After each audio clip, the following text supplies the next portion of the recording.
Hey guys, आज हम cell के बारे में जानेंगे। तो जैसे कि कंटेंट्स आपको दिख ही रहा होगा, हम पहले सेल के थोड़े बहुत हिस्ट्री के बारे में जानेंगे।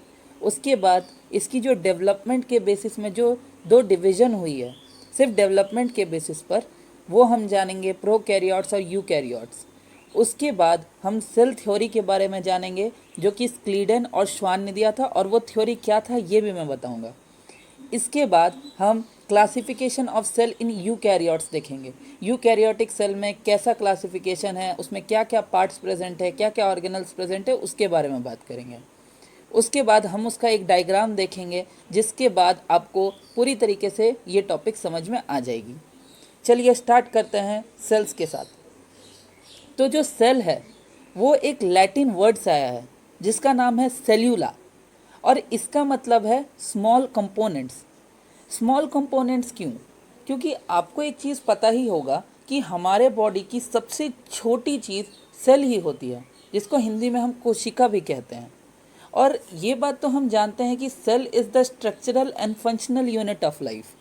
सेल हमारा स्ट्रक्चर और फंक्शनल यूनिट है, और सबसे छोटा भाग भी है, इसीलिए इसको स्मॉल कंपोनेंट्स कहा जाता है। तो इसकी जो डिस्कवरी थी वो 1663 में रॉबर्ट हुक ने किया था। लेकिन भाई आप लोग सबको पता ही होगा कि हर जगह यहाँ पर 1665 में लिखा हुआ है। तो ये भी मैं बताता हूँ ऐसा क्यों हुआ था। ऐसा इसलिए हुआ था क्योंकि उन्होंने सबसे पहली बार मेंशन उनके बुक माइक्रोग्राफिया में 1665 में किया था। इसके बाद एक साइंटिस्ट थे ल्यूवेन हॉइक, उन्होंने 1660s में ही प्रैक्टिकल माइक्रोस्कोप का इन्वेंशन किया, जिसके वजह से सेल स्टडी और आसान हो गई। और यही लेवन हॉइक जो हैं, यही फादर ऑफ बैक्टीरिया भी हैं। ये इसलिए क्योंकि उसका डिस्कवरी भी लेवन हॉइक ने ही किया था, बैक्टीरिया का। वो कब किया था? 1676 में, जैसे कि आपको दिख रहा है। इसके बाद हम डेवलपमेंट ऑफ सेल के बेसिस में हम उसको दो भाग में डिवाइड कर सकते हैं। पहला प्रोकैरियोटिक सेल, दूसरा यूकैरियोटिक सेल। अब इसके बारे में आप जानते होंगे, लेकिन मैं इसको अच्छे से एक बार आपको बता दूंगा ताकि आप इसको भूलेंगे नहीं। यहाँ पर आप देख रहे होंगे कि मैंने एक डिवीज़न कर दिया है, जिसके वजह से आपको थोड़ा आसान होगा समझने में। तो डायमीटर की अगर बात करें तो डायमीटर में प्रोकैरियोटिक सेल यूकैरियोटिक सेल से छोटा होता है। इसका जो साइज़ है बराबर बराबर 0.2 म्यू मीटर से 2.0 म्यू मीटर होता है, ठीक है। और यूकैरियोटिक सेल का लगभग 10 म्यू मीटर से 100 म्यू मीटर तक होता है। न्यूक्लियस जो होता है वो प्रोकैरियोटिक सेल में बिल्कुल एब्सेंट होता है, और ये अपना जेनेटिक मटेरियल जो है वो अपने सेल पे ही कैरी करते हैं, साइटोप्लाज्म में ही उनका कैरी करते हैं वो। और यूकैरियोटिक सेल में न्यूक्लियस प्रेजेंट रहता है, और आपको सबको पता ही है nucleus is the brain of the cell, और वहीं पर हमारा सारा जेनेटिक मटेरियल कैरी होता है। उसके बाद हम यहाँ पर सेल ऑर्गेनल्स की बात करेंगे, जो कि प्रोकैरियोटिक सेल में नहीं होता है, यूकैरियोटिक सेल में होता है। सेल वॉल प्रोकैरियोटिक सेल में होता है, पर कॉम्प्लेक्स फॉर्म में होता है, बहुत ही उलझा हुआ रहता है, इतना आसानी से उसको डिस्कवर या फिर स्टडी नहीं किया जा सकता। और यूकैरियोटिक सेल में आपको पता ही है कि एनिमल में होता नहीं है, प्लांट और फंजाई में ही सिर्फ सेल वॉल प्रेजेंट होता है। अब हम प्लाज्मा मेम्ब्रेन या सेल मेम्ब्रेन का बात करेंगे। प्लाज्मा मेम्ब्रेन या सेल मेम्ब्रेन दोनों में ही प्रेजेंट रहता है। साइटोप्लाज्म जो है वो भी दोनों में ही प्रेजेंट रहता है। सेल डिवीजन जो होता है इनका, प्रोकैरियोटिक सेल का बाइनरी फ्यूजन से होता है, और यूकैरियोटिक सेल का माइटोसिस से। माइटोसिस दोस्तों हमारे में होता है, जब सेल डिवीजन हम लोग का होता है तो माइटोसिस होता है, छोटे से बड़ा होता है। मतलब सिंपल, पहले एक रहता है, फिर हम लोग उसको डिवाइड करते हैं, फिर वो हम लोग नहीं करते, वो खुद से होता है, और फिर वो एक साथ जुड़ जाता है। उसके बाद क्रोमोसोम, इसमें प्रोकैरियोट्स में क्रोमोसोम सिर्फ एक होता है, और वो भी दिखावे वाला, स्यूडो, ठीक है। लेकिन यूकैरियोट्स जैसे हमारे में कितने सारे, बहुत सारे क्रोमोसोम्स होते हैं, तो इसीलिए यूकैरियोट्स में बहुत सारे होते हैं। सेक्सुअल रिप्रोडक्शन जो होता है प्रोकैरियोट्स में ट्रांसफ़र ऑफ डीएनए फ्रेगमेंट से होता है, क्योंकि उनकी वेल डेवलप्ड बॉडी नहीं होती, वेल डेवलप्ड ऑर्गन्स नहीं होते, तो इसलिए सिर्फ डीएनए फ्रेगमेंट्स के ट्रांसफ़र से होता है, और जो यूकैरियोटिक सेल में मियोसिस से होता है। इसके बारे में भी मैं बाद में कभी टॉपिक जब रहेगा तब बता दूंगा। एग्जाम्पल अगर आप ले लें प्रोकैरियोटिक सेल का, तो साइनोबैक्टीरिया आप एक एग्जाम्पल ले सकते हैं, जो कि ब्लू ग्रीन एल्गी भी कहलाता है। यूकैरियोटिक सेल में ऑलमोस्ट सारे वर्टिब्रेट और इनवर्टिब्रेट, सारे कॉर्डेट और नॉन कॉर्डेट लगभग। तो आई होप कि आपको ये समझ में आ गया होगा। अब मैं अगले टॉपिक पर आता हूँ, सेल थ्योरी। अब देखिए, ये सेल थ्योरी देना बहुत ज़रूरी था। ये सेल थ्योरी एक सेल के लॉ की तरह काम करता है। सेल थ्योरी 3 थे, और इसको 1838 में स्क्लीडन और श्वान ने दिया था। तो ये 3 थ्योरियाँ थी। पहला थ्योरी था all living organisms are composed of 1 और मोर सेल्स। देखिए, जितने भी आपके ये रहते हैं, जितने भी आपके ऑर्गेनिज्म रहते हैं, या तो एक सेल के होते हैं या तो बहुत सारे सेल्स के होते हैं। आप ईस्ट को देख लीजिए, अमीबा को देख लीजिए। अमीबा जो है एक सेल का है, और हम लोग जो हैं बहुत सारे सेल के हैं। तो all organisms are composed of 1 और मोर सेल्स। इसके बाद the cell is the basic unit, structure and organization of an organism. एक सेल से बहुत सारे बॉडी पार्ट्स बनते हैं, बहुत सारा फंक्शंस होता है हमारे बॉडी में, सिर्फ सेल की वजह से ही होता है। एनर्जी गेन, या फिर किसी को भी हार्मोनल जो ये रहता है, हार्मोन जो सप्लाई करने का रहता है, एंजाइम जो सप्लाई करने का रहता है, प्रोटीन सप्लाई करना, लिपिड सप्लाई करना, सारा चीज़ हमारा सेल से ही होता है। अगला जो है, cell arise from pre existing cells. अब ये तो हमेशा से रहता है। एक सेल जो है, एक सेल से दूसरा सेल बनता है। सेल डिवीजन का बात हम जब करते हैं तो यही होता है। एक सेल से 2 सेल बनता है, 2 से 4 बनता है, 4 से 8 बनता है, 8 से 12 बनता है, या फिर 8 से 16 बनता है, 16 से 32 बनता है। तो ऐसे सेल हमारा डिवीजन होता है। अगले में आ जाते हैं। अच्छा, ये सेल थ्योरी का सिर्फ एक एक्सेप्शन था, जो कि आप लोग सबको पता है, इवन अभी सब कोई सफ़र कर रहे हैं उससे, तो आपको पता ही होगा। तो एक ही एक्सेप्शन था, वो है वायरस। वायरस जो है आपका, वायरस का आपका सेल नहीं होता, अपना सेल उसका होता नहीं है, पर उसके पास एक जेनेटिक मटेरियल होता है, या तो डीएनए या तो आरएनए। जैसे ही वो किसी के अंदर घुसता है, जैसे ही वो एक होस्ट को पाता है, होस्ट के अंदर जाता है, तो वो डिवाइड होना शुरू होता है, जो कि आप देख ही रहे हैं। अभी कोविड-19 का टाइम है, आपको पता ही होगा। उसके बाद एक बहुत बड़े साइंटिस्ट थे, जे ब्रैकेट। उन्होंने कहा था protoplasm is one of the molecular factory.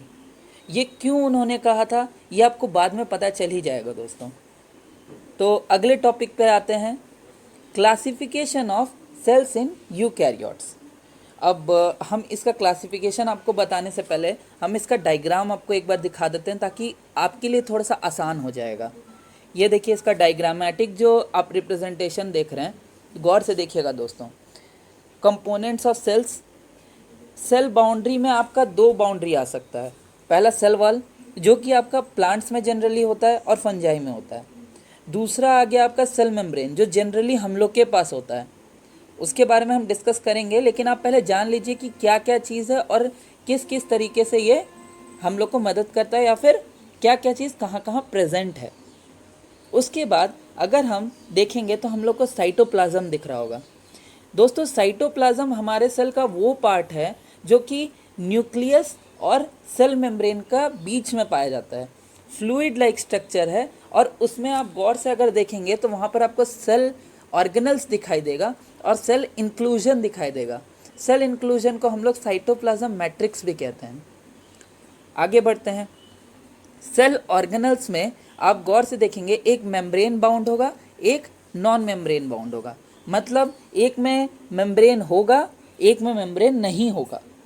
जैसे आप सेल मेम्ब्रेन का नाम सुन रहे हैं, प्लाज्मा मेम्ब्रेन का नाम सुन रहे हैं, जैसे आप न्यूक्लियर मेम्ब्रेन का नाम सुनते हैं, वैसे ही इन ऑर्गेनल्स में भी मेम्ब्रेन होता है, जो कि उन्हें साइटोप्लाज्म में अलग दिखाता है, या फिर कोई अलग ऑर्गेनल से अलग बनाता है।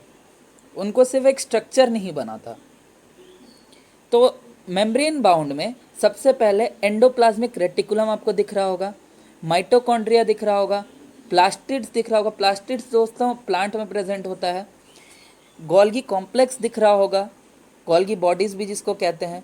लाइजोसोम दिख रहा होगा, जिसको आप जानते होंगे सुसाइडल बैग भी कहा जाता है। अगले में चलते हैं non membrane bound. Non membrane bound में आपको राइबोसोम दिख रहा होगा। राइबोसोम आपको मालूम है प्रोटीन फैक्ट्री कहते हैं उन्हें। साइटोस्केलेटन कहा जाएगा। साइटोस्केलेटन भी आपका वही साइटोप्लाज्म में ही प्रेजेंट रहता है। सेंट्रियोल्स, सेंट्रियोल्स भी आपका वही साइटोप्लाज्म में प्रेजेंट रहता है। अब साइटोप्लाज्म में सेल इंक्लूजन या फिर साइटोप्लाज्म मैट्रिक्स भी होता है। तो साइटोप्लाज्म मैट्रिक्स में 3 तरीके के प्रोडक्ट्स रहते हैं, स्टोरेज प्रोडक्ट, सिक्रीटरी प्रोडक्ट और एक्सक्रीटरी प्रोडक्ट। स्टोरेज प्रोडक्ट में आपका कार्बोहाइड्रेट हो सकता है, फैट हो सकता है, प्रोटीन हो सकता है, लिपिड हो सकता है, कुछ भी हो सकता है। सिक्रीटरी में आप लोग को पता है सिक्रीट क्या क्या होता है, एंजाइम सिक्रीट होता है, हार्मोन सिक्रीट होता है, पिगमेंट सिक्रीट होते हैं। एक्सक्रीटरी प्रोडक्ट आपको पता ही है, एमोनिया हो सकता है, यूरिया हो सकता है, बहुत अलग अलग हो सकते हैं। अलग अलग जो ऑर्गेनिज्म है उनके अलग अलग हो सकते हैं एक्सक्रीटरी प्रोडक्ट। तो पहले हम लोग इसमें फिर से आ जाते हैं classification of cell in eukaryotes, आपके लिए थोड़ा आसान होगा समझने के लिए। तो according to structure cell is divided into 3 part. Cell के स्ट्रक्चर के हिसाब से सेल 3 भाग में बटा हुआ है, आपको यहाँ पर गौर से दिख रहा होगा, लेकिन इससे मैं और थोड़ा सा डीप जा रहा हूँ ताकि आपको और अच्छे से समझ में आए। सबसे पहला प्रोटोप्लाज्म। प्रोटोप्लाज्म ये वो पार्ट है जहाँ सेल के सारे लिविंग सब्सटेंस रहते हैं, सारे लिविंग सब्सटेंसेस प्रेजेंट रहते हैं। अगला है वैक्यूल्स। वैक्यूल जो है प्लांट में बड़ा होता है और एनिमल में छोटा होता है। दोस्तों अगर आपको पता है कि ऐसा क्यों होता है तो आप मुझे कमेंट सेक्शन में ज़रूर बताइएगा। हालांकि मैं बता ही दूंगा आपको, लेकिन आप ज़रूर बताइएगा कि प्लांट में वैक्यूल बड़ा क्यों होता है और एनिमल में वैक्यूल छोटा क्यों होता है, मतलब हम लोग में छोटा क्यों होता है। तो आपको ये पता चल गया कि वैक्यूल जो है फूड को और वाटर को स्टोर करता है। उसके बाद सेल वॉल आ जाता है। तो सेल वॉल जो है वो प्लांट और जनरली फंजाई में प्रेजेंट रहता है, जो कि सेल को सपोर्ट देता है और सेल को प्रोटेक्शन देता है ताकि बाहरी कोई भी एजेंट उसको नुकसान ना पहुंचा पाए। उसके बाद अब प्रोटोप्लाज्म को देख लीजिए। ये आपको ज़रूरी है समझना, क्योंकि अगर ये आप समझ जाएंगे तो आपके लिए बहुत आसान होगा। प्रोटोप्लाज्म जो है वो 3 भाग में डिवाइडेड है। पहला सेल मेम्ब्रेन या प्लाज्मा मेम्ब्रेन, जो सेल के बाहर का एक्सटर्नल स्ट्रक्चर है, जो कि पोरस है, जहाँ से सामान आहार मतलब अंदर बाहर दोनों तरफ जा सकता है, वो हो गया आपका सेल मेम्ब्रेन और प्लाज्मा मेम्ब्रेन। उसके बारे में मैं बताऊंगा, आपको डिटेल में बताऊंगा। साइटोप्लाज्म, साइटोप्लाज्म जो फ्लूइड स्ट्रक्चर जहाँ पर आपके सेल ऑर्गेनल्स प्रेजेंट रहते हैं, जो कि न्यूक्लियर मेम्ब्रेन या सेल मेम्ब्रेन और न्यूक्लियर मेम्ब्रेन और सेल मेम्ब्रेन के बीच का भाग होता है, या फिर आप कह लो कि न्यूक्लियस और सेल मेम्ब्रेन के बीच का भाग होता है। उसके बाद आपका आता है न्यूक्लियस। आपको पता है nucleus is the brain of the cell. Nucleus में जेनेटिक मटेरियल होता है और न्यूक्लियस में क्या क्या प्रेजेंट रहता है ये सब मैं आपको मेरे अगले क्लास में बताऊंगा। तो दोस्तों अगर आपको मेरा वीडियो अच्छा लगा, आपको मेरा वीडियो इन्फॉर्मेटिव लगा, तो गाइस प्लीज़ इस वीडियो को लाइक करें और मेरे चैनल को सब्सक्राइब करें।